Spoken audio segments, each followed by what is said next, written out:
Primeira Igreja do Evangelho Quadrangular, Pastor José Jorge de Lima.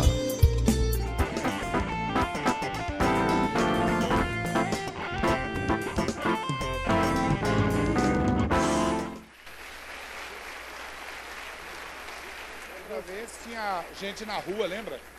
Agora nós fizemos lá, na cantina. E tem gente lá? Que legal. Saúde a igreja com a paz do Senhor, amém? Saúde a igreja com a paz do Senhor, amém? Muito bem. Eu lembro que eu estive aqui a última vez, no ano de 2010, 13 de janeiro. Foi no dia do meu aniversário, quando eu completava 58 anos. Eu explico porque as pessoas pensam que é água, né, pastor? É que eu prego em tanta igreja diferente, às vezes é vodka, a gente não sabe. O sangue de Jesus tem poder. O sangue de Jesus tem poder. Misericórdia. Vou pôr aqui. Então eu preguei aqui no dia 13 de janeiro de 2010. Eram 19 horas e 45 minutos quando nós pregávamos. E foi uma experiência interessante. Obrigado, amada. Obrigado, viu? Obrigado. Não é mais fácil, né? E as pessoas estavam na rua, tinha um telão lá. Eu não sabia. E eu fiz o apelo, ninguém aceitou Jesus. Eu fiquei tão frustrado, né? Porque eu tenho uma meta de alcançar 10 mil pessoas para Jesus. E falta 47 pessoas para completar esse ciclo. E naquele dia eu achei estranho ninguém aceitar Jesus. Aí falaram que 7 pessoas aceitou Jesus. Eu falei, não é possível, não estou cego, não estou vendo ninguém. Estava tudo na rua, porque interditaram a rua, colocaram o telão lá, não sei se os irmãos lembram disso. Quem estava aqui nessa época? Deve lembrar, né? E eu achei interessante, foi um presente muito importante para mim no meu aniversário, porque eu costumo marcar a pregação no meu aniversário. Eu não devo ter falado aqui no dia que era meu aniversário, porque esse dia é importante estar pregando enquanto eu ainda posso, né? E hoje eu estou com 63 anos, fiz semana passada, 63, explicando, né, que tem gente que acha que eu tenho 35, mas eu fiz 63, né? E nós estamos aqui hoje para abençoar você com uma palavra que vem direto do trono de Deus. Amém ou não? Eu trabalho assim, ó. Eu vou pregando até que horas que é para pregar aqui? 10 para as 10? Da noite, né? Da noite.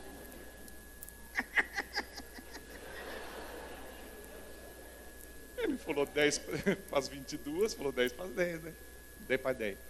Então, a princípio eu peço para você abrir Deuteronômio 28, depois eu estarei orando pelas pessoas encalhadas. Eu tenho a unção do desencalho. Toda pessoa que eu oro, depois de 50 anos ela casa.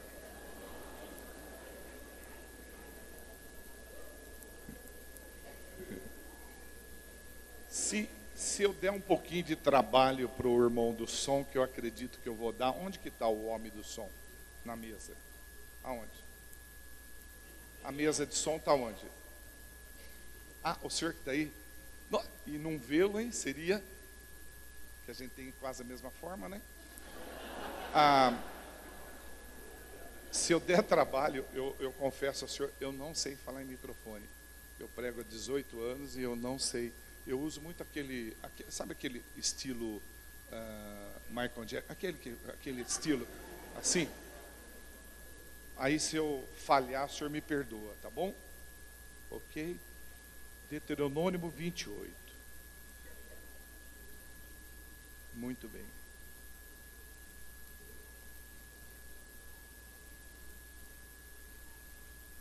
Como nós viajamos o Brasil todo, e eu atendo 60 a 70 denominações diferentes durante o ano.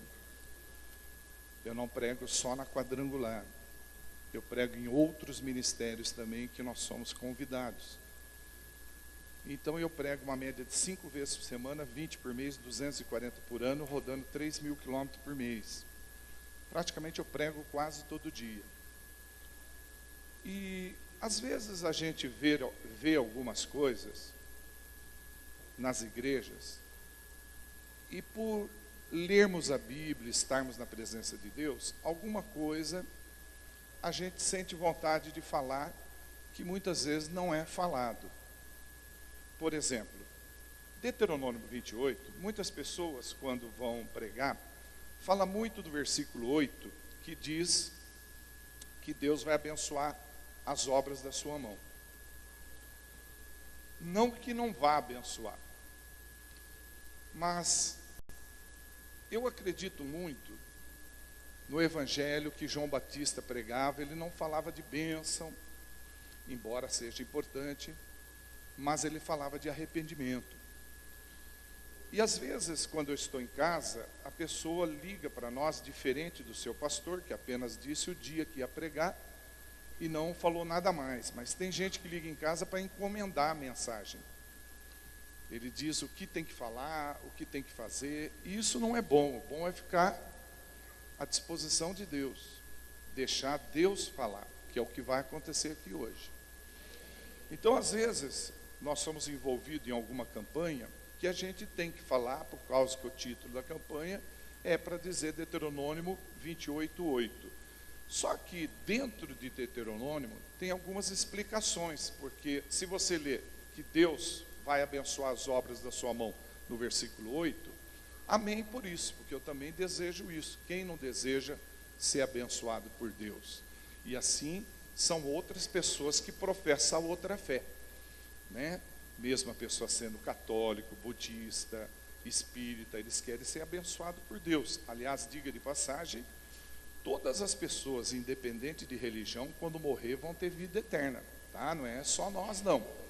O católico vai ter vida eterna, o espírita vai ter vida eterna, o budista vai ter vida eterna, todos vão ter vida eterna. Só que uns vão ter vida eterna no inferno e outros vida eterna no céu. E você é um povo que faz parte daqueles que vão para o céu. Amém ou não? Então, é importante explicar que o versículo 9, ele fala sobre uma regra, são 2 regrinhas para as obras da sua mão ser abençoada. 2 regrinhas: guardar e andar. Guardar os mandamentos de Deus e andar nos caminhos de Deus. Quando você pega Deuteronômio 28, mesmo que você não tenha uma Bíblia, e mesmo que você não saiba ler, não tem problema, que a fé vem pelo ouvir a palavra de Deus. Eu vou estar lendo. O versículo 1, se você pode acompanhar, diz assim: e será que se ouvirdes a voz do Senhor teu Deus, tendo cuidado de guardar todos os seus mandamentos, que eu te ordeno hoje, o Senhor teu Deus te exaltará sobre as nações da terra. O que eu vejo no dia a dia é que as pessoas querem ser abençoadas, mas elas não querem cumprir os mandamentos da palavra e não querem andar nos caminhos do Senhor. Pessoas que são acostumadas a viver com seu pecado de estimação. Ele não abre mão. Ele quer continuar naquela vidinha. Ele diz, eu vou para a igreja. Mas os irmãos têm que entender que aqui é como se fosse uma cidade de refúgio. A porta está aberta, pode entrar até um cachorro. Eu já preguei numa igreja que entrou um cavalo com charrete e tudo, rebentou a porta, acabou com o culto. O cavalo ficou sangrando lá, foi uma confusão tremenda lá dentro. Já preguei em fazenda que besorrinho ficava voando, aqueles mosquitinhos, até parece que eu não tinha tomado banho, e era um sábado que eu estava pregando, eu tinha tomado banho, e na igreja entra um monte de coisa, né? Mas os irmãos têm que entender que a bênção de Deus, ela é para aqueles que são obedientes. Então, se você quer uma vida cheia de bênção, você tem que respeitar, guardar os mandamentos de Deus e andar nos caminhos do Senhor. Eu sei que atualmente é um pouco difícil, mas isso me faz lembrar da viagem que eu fiz com a minha família. Eu viajei de férias 14 dias, foi o dia, as férias que eu mais consegui viajar em tempo de dias, 14. Geralmente era 2, era 3, 4,5, e dessa vez foi 14. E eu notei que quando estava viajando, que eu fui muito longe, eu fui aqui em Água de São Pedro, e a minha esposa falava assim: para ali naquele restaurante para usar o banheiro, para ali para comprar uma pamonha. E é interessante, né? Que como eu estava dirigindo o carro, que nessas viagens eu prefiro eu dirigir do que minha esposa, e na cidade também, então, eu estava no volante, né? Então, na verdade, eu estava no controle do carro. Eu poderia pegar a Washington Luiz, ou qualquer pista lá que eu peguei, voltar contramão nela, porque eu estava no controle do carro, que eu estava no volante. E isso me chamou a atenção, porque Deus começou a falar comigo a respeito de umas coisas para a minha própria vida. Eu puxava o carro, engatava a primeira, a segunda, depois eu fui em Itirapina conhecer uma cachoeira que chama Cachoeira Saltão, e a serra é toda inclinada, assim, gastou meio tanque de combustível para subir a serra. Nossa, porque só ia em primeira e segunda, não subia, porque o carro ele estava com bastante peso. Eu estou fazendo dieta agora. Em nome de Jesus, no ano que vem vai subir, gastar menos combustível. E aí minha filha falava: pai, olha aquela atividade ali, tirolesa, olha aquela atividade ali, voo livre. E eu parava o carro, ela tirava foto, fazia aquela... Eu esqueço daquela... É um negócio que a pessoa...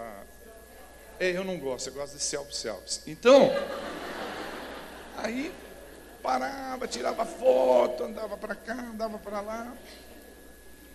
E vamos ter uma feira ali, olha que interessante, lá tem uns milho e tal, e compra os milho e tal, e vidro de mel, é tanta coisa, melancia. Mas é gostoso, né? Quando você viaja assim, poder gastar à vontade, que eu levei R$2 para a família ficar à vontade. Aí, e pastel de carne, não sei o que e tal. Então eu estava no controle do carro, né? Porque eu estava no volante. Eu queria que você refletisse algo que vai ser muito importante para você daqui para frente, principalmente nos dias que vamos viver, principalmente até a data de 16 de setembro, que a Bíblia é dividida em ciclos. Nós estamos num ciclo que até 16 de setembro haverá muito tremor na terra, muito terremoto, muita falta de emprego, muita fome. Então eu quero que você preste bem atenção nessa ministração. Quando eu dirigia, eu estava no controle do carro. Quem é que está no controle da sua vida, irmão? Porque eu tenho um canal no WhatsApp só para orar para as pessoas, e a gente recebe uma quantidade grande de oração, e a gente procura orar com as pessoas e observar o motivo das orações. Então é muito problema conjugal, não é tanto problema financeiro, porque as finanças é uma coisa fácil de se resolver. Numa oportunidade eu quero voltar aqui e pregar para vocês, ensinar vocês a ganhar dinheiro. Ganhar dinheiro é uma coisa muito fácil. Eu quero ver se volto um dia aqui, é uma pregação de 2h30, e ensinar vocês a ganhar dinheiro. Quem gostaria de aprender a ganhar dinheiro? Pode falar amém aí ou não? Amém. É só trabalhar. Então,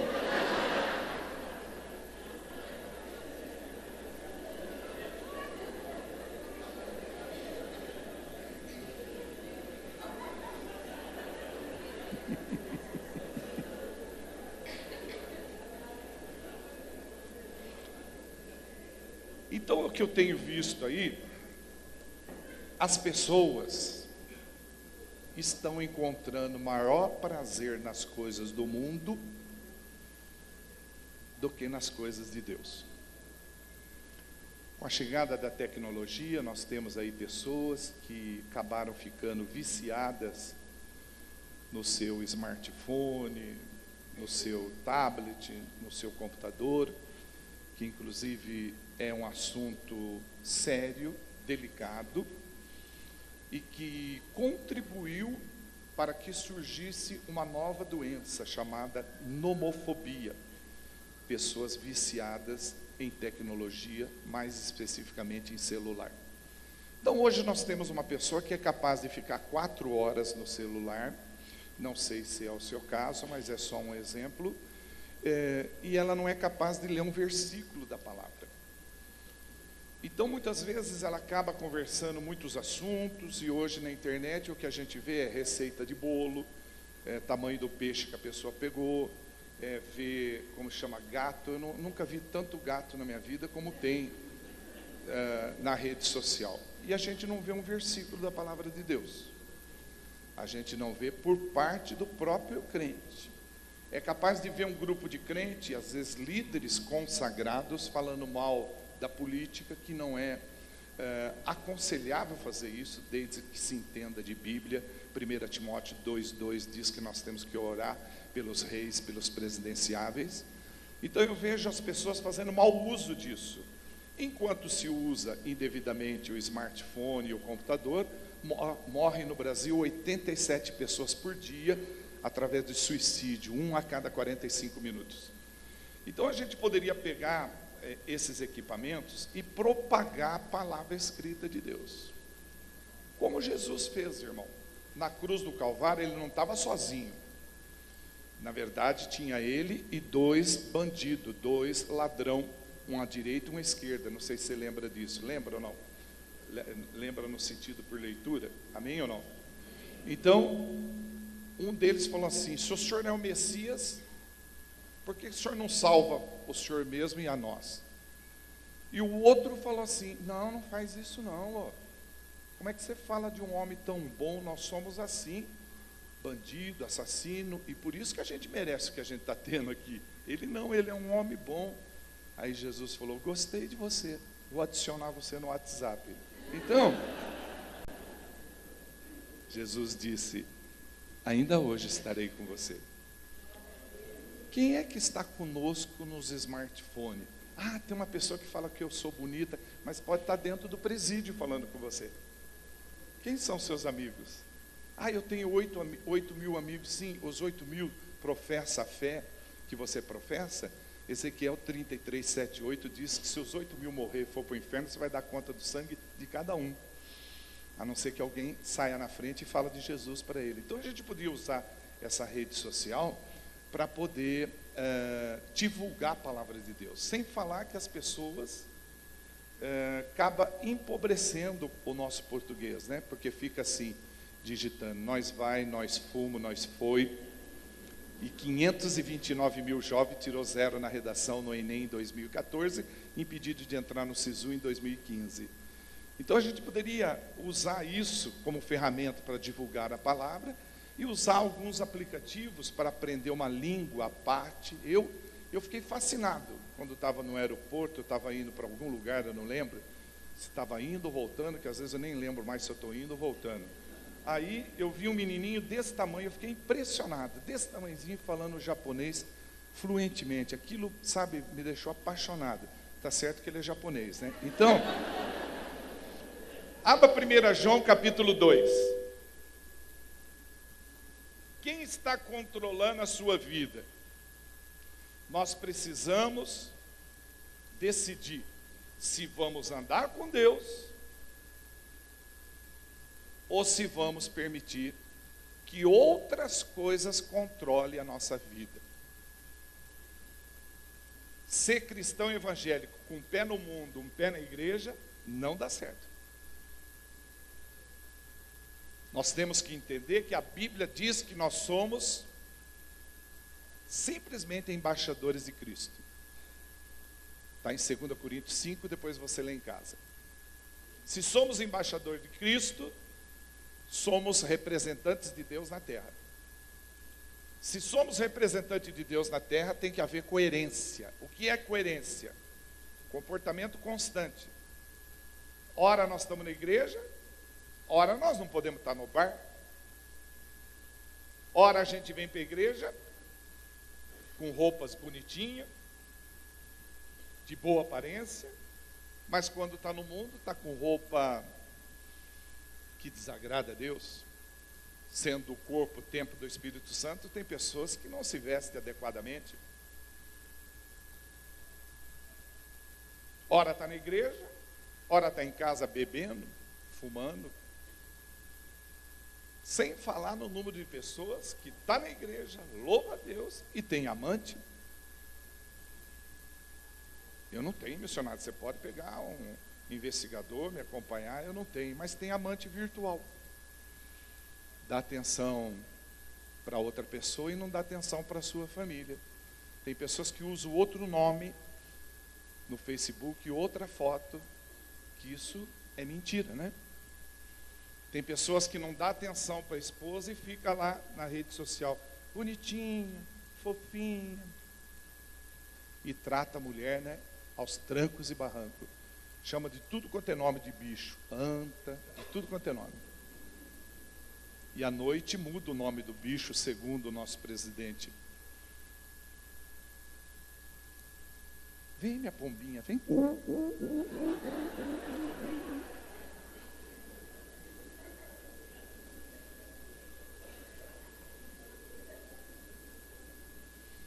O mundo jaz no maligno, então eu vejo assim que nós precisamos entender isso, e já que entendemos, nós temos que ser sal e luz desse mundo. Nós temos que tomar uma posição. Esses dias uma matéria correu pela internet, que um padre durante a missa no telão colocou 15 segundos, ou 30 que seja, da Globeleza dançando. É uma moça toda pintada com purpurina, que tem um corpo escultural, e chamou a atenção das pessoas na missa, ficaram meio assim quietos, um olhando para o outro. Eu não sei quem pôde ver essa matéria, e isso me agradou muito. Queria ter conhecido esse padre para abraçar e dar um beijo nele, porque olha, eu estudei para padre, eu sei como ser ousado nessa área é complicado, porque há muita perseguição. E ele colocou na missa, e o povo ficou olhando. Ele falou: vocês escandalizaram, né, que eu coloquei essa imagem na casa de Deus.